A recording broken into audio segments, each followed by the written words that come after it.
Hi, I'm Ryan Forsythe. I'm Vice President of Enrollment here at Worcester State University.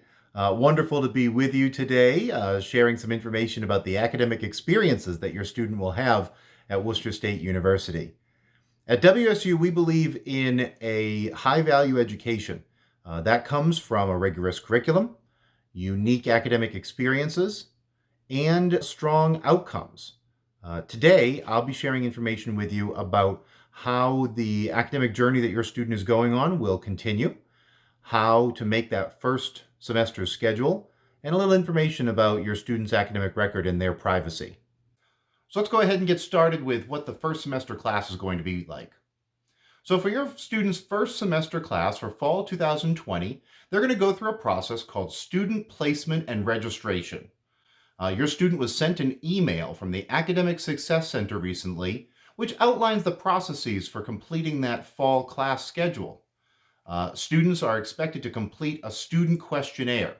This questionnaire is going to allow your student to give us information about what types of classes they're looking to take, confirm their academic major, let us know whether or not they have any preferences about the time of day, for instance, that perhaps your student would like to take classes. And then all of this information is used along with other information to make that first semester schedule. One of the pieces of information that will help our academic advisors advise your student correctly into the right classes is a placement exam. Placement tests in mathematics and English are administered to help the university determine which courses are best for your student's academic program, as well as the appropriate courses for their ability. The placement test depends, or the taking of the placement test depends on some things about your student. For instance, some students' academic majors do not require a placement exam. Some students' high school GPAs allow them to bypass certain parts of the placement exam. So soon, your student is going to receive information about whether or not they're going to be required to take that placement exam. If they are required to take that placement exam to help put them in the appropriate English or mathematics classes, that will take place over this summer. Placement testing will begin on June 1st, and it happens remotely, which means your student will be able to take this assessment at home. Now, we urge students to take the test honestly and to do as well as they can, because this placement test is not something you fail. It is just something that helps the university place you in the appropriate courses. The test will be taken at home at the convenience of the student, so the time and the day and the place that works best for them. The English portion of the placement test will actually take place on campus at the Academic Success Center, and that will be determined in the near future once the opportunity to bring students on campus is different. Once we have that placement test exam result for your student, we're going to put that together with the student questionnaire results, and then your academic advisor is going to be in touch with your student to let them know that their fall class schedule has been finalized. Now, once a fall class schedule is finalized, it can change.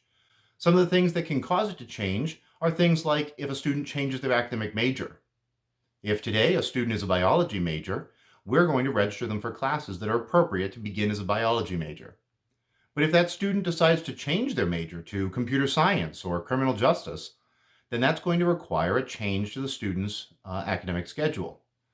Additionally, if we learn of additional information about your student, perhaps your student took advanced placement courses and scored well on the AP exam. If a student scores a 3, 4, or 5 on almost any advanced placement exam, Worcester State University gives that student college credit. Now, if we find those AP exam test scores a little after the class schedule was made, well, then that may necessitate a change to the class schedule.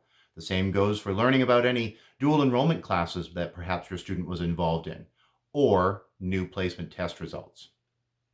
If your student has any questions about this process, if they didn't receive the email about how our process for registration works, or if they've seen that email but they have questions about how the process will work with placement testing or the class schedule production, they can contact the Academic Success Center. The Academic Success Center is a center full of professional academic advisors. These folks are here to help students assure that they're academically successful, including getting that good academic advice. Contacting the Academic Success Center is simple. It's an email address at asuccess@worcester.edu. Again, that's asuccess@worcester.edu. Now let's talk a little more generally about what the rest of the educational journey your student will be on will look like for the next 4 years. Students at Worcester State University are required to complete 120 credits to graduate. Because each class is approximately three credits, we know that your student will take approximately 40 classes over their lifetime at Worcester State to complete their bachelor's degree.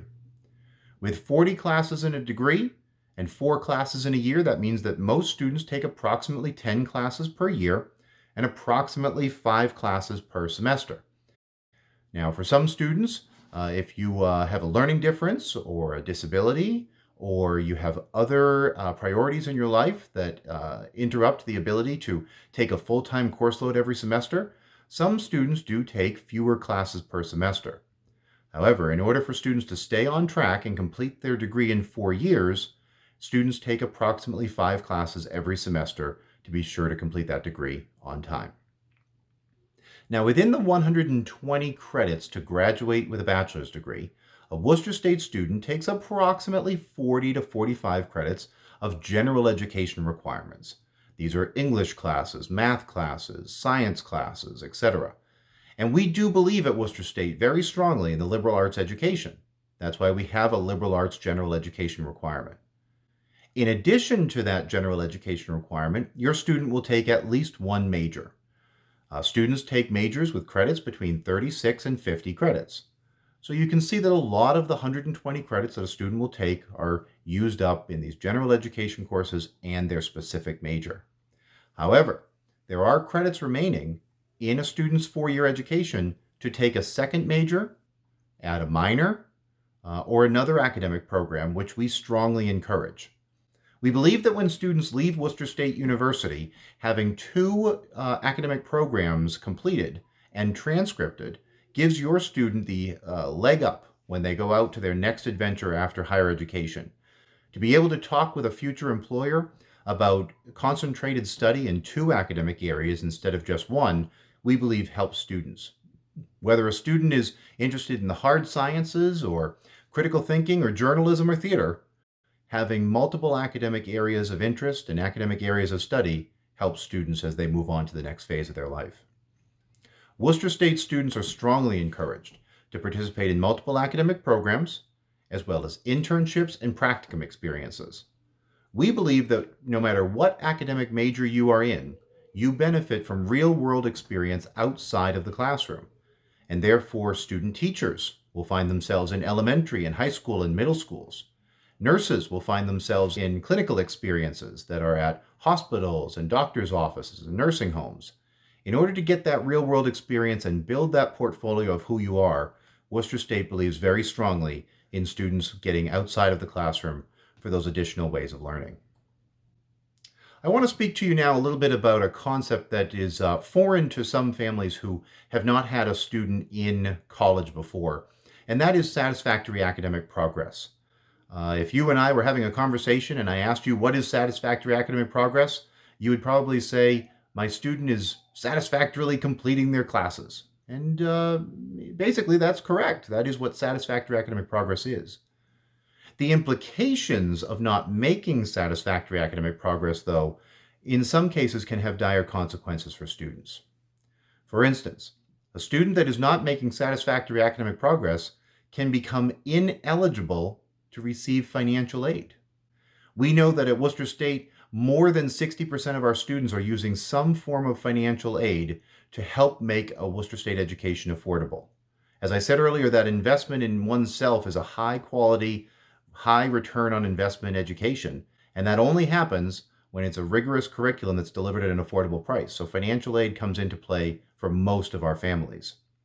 So how does a student make satisfactory academic progress and stay eligible for financial aid? Well, generally students need a 2.0 or higher grade point average, and they need to complete more than 2/3 of the credits that they attempt. So if a student takes 10 classes in an academic year, they must complete at least 7 of them in order to meet that 2/3 requirement for completion. If a student withdraws from too many classes or fails too many classes, that can cause a student to not make satisfactory academic progress and therefore become ineligible for financial aid. Additionally, that GPA of 2.0 is very important. So we want students to get into the classes that are appropriate for their degree, stay in those classes through completion, and receive good grades to maintain that satisfactory academic progress. I now want to discuss with you another topic that is sometimes new to families that are sending their first child to college or to university, and that is FERPA. FERPA is an acronym. It stands for the Family Education Rights and Privacy Act. And the FERPA law is a federal law. It basically requires universities to obtain written consent from students in order to release any information about their educational record to any third party. Anyone want to guess what the most popular third party is? It's our parents. You're part of the team that's going to help your student be successful. We have support systems here at Worcester State. We have a writing center and a mathematics center. We have free tutoring in most of our classes, and all of these resources are going to be available to your student to help them be successful. But the support that a student gets from home plays a real big part in them being successful in completing that degree, and that's what we all want. So we want you to be on the team that's supporting your student. However, this federal law does require us to only release certain information to parents or any other third party because the information belongs to the student. A student is an individual who has paid an admission deposit, acceptance fee, or registered for a class. So for many of your students, because they have already paid an admission deposit and soon will be registering for classes, these federal protections go into place under this FERPA law. FERPA officially becomes effective on the first day of class for any newly accepted student, and therefore in September, the FERPA protections for your student will go into effect. However, I will tell you that Worcester State adheres to a lot of these protection guidelines even before the first day of class, because we believe that it is prudent to protect student information. And these FERPA protections last for a lifetime. So as long as the student is whether they're a student here at Worcester State or after they've left Worcester State, the protection of their educational record remains. Educational records cannot be released without the student's permission.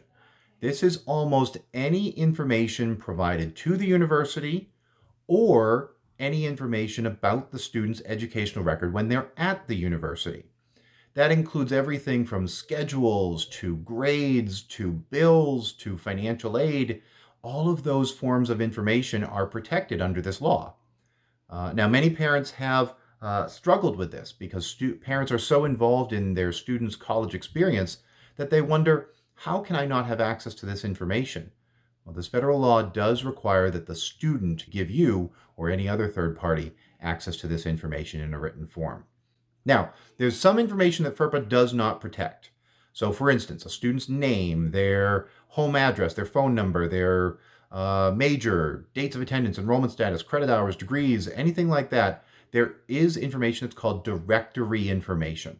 This is information that the university is not only able to release to third parties, but is actually obligated under certain federal and state laws to release to third parties.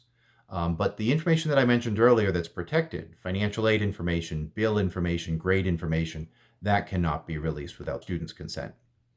So a student can give written consent in order to release any portion of their WSU record. To provide consent, a student must complete a FERPA information release form.